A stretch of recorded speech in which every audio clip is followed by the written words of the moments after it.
नमस्कार,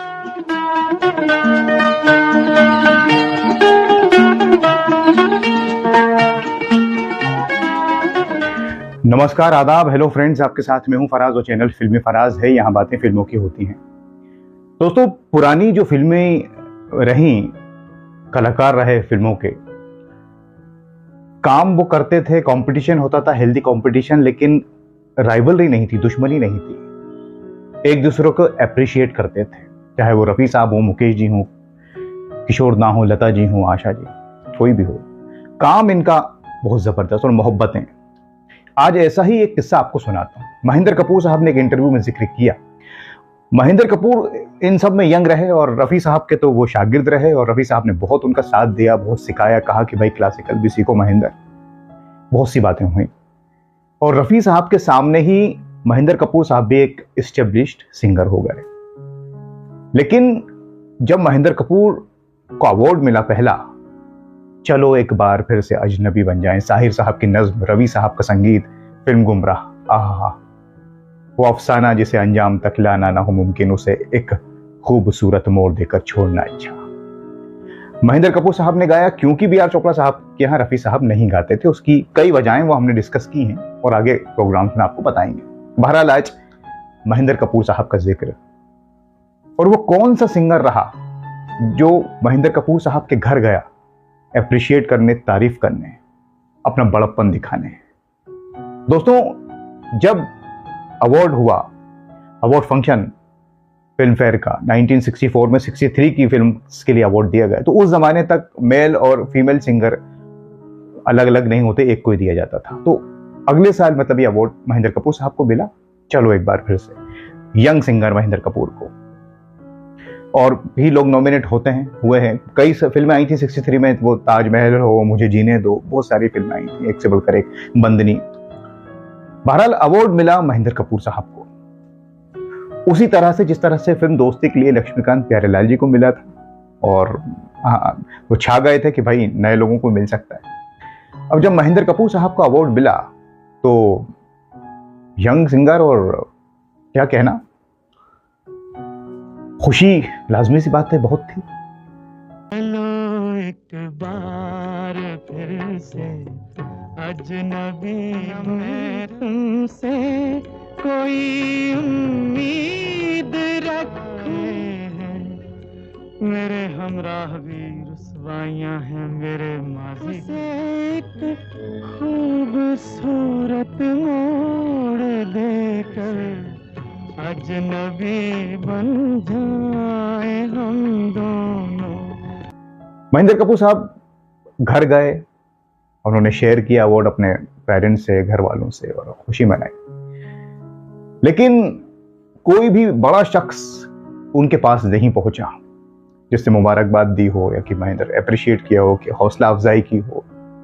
अब होता है ना कि भाई सीनियर जूनियर ये सारी चीजें रहती हैं, और महेंद्र कपूर साहब सेलिब्रेट कर रहे थे, खैर बड़ी बात थी।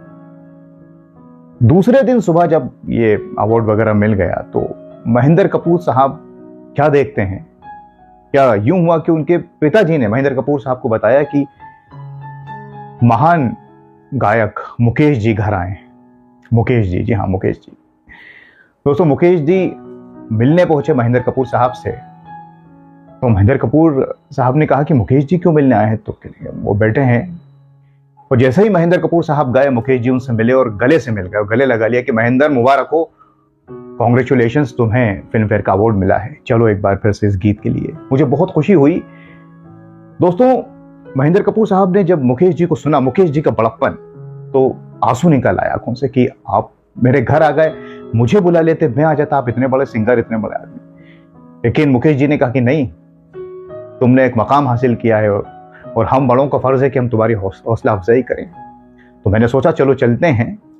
बंदनी में मुकेश जी का भी गीत था, और जाने वाले हो सके तो लौट के आना। दे दे के ये आवाज कोई हर घड़ी, वाले हो सके तो लौट के आना। ये कैसा कोई कुछ तो बताना, ये घाट तू ये बाट कहीं भूल न जाना। लेकिन मैंने आपसे कहा ना, इन लोगों में मोहब्बतें थी, कंपटीशन नहीं था। एक नए सिंगर को आगे बढ़ा। रफी साहब ने तो कितना किया महेंद्र कपूर साहब के लिए, लेकिन सबसे पहले मुकेश जी पहुंचे महेंद्र कपूर साहब को मुबारकबाद देने, और घर ही पहुंच गए।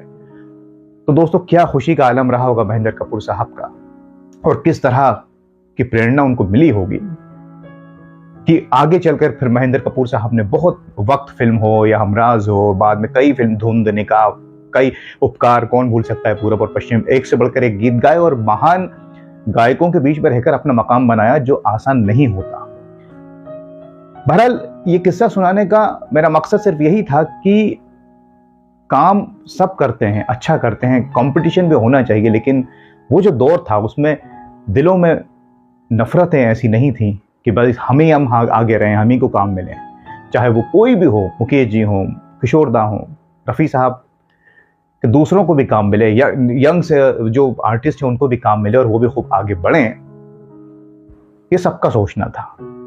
शायद वो बात अब कहीं ना कहीं खोसी जाती हमें लग रही है, और यही वजह है कि अब शायद उस तरह की फिल्में या नगमे नहीं बनते, इसलिए वो लोग लौट लौट कर पुराने गीतों की तरफ, फिल्मों की तरफ जाते हैं, क्योंकि उसमें कहानी हुआ करती है, स्टोरी हुआ करती है जो बांधती है।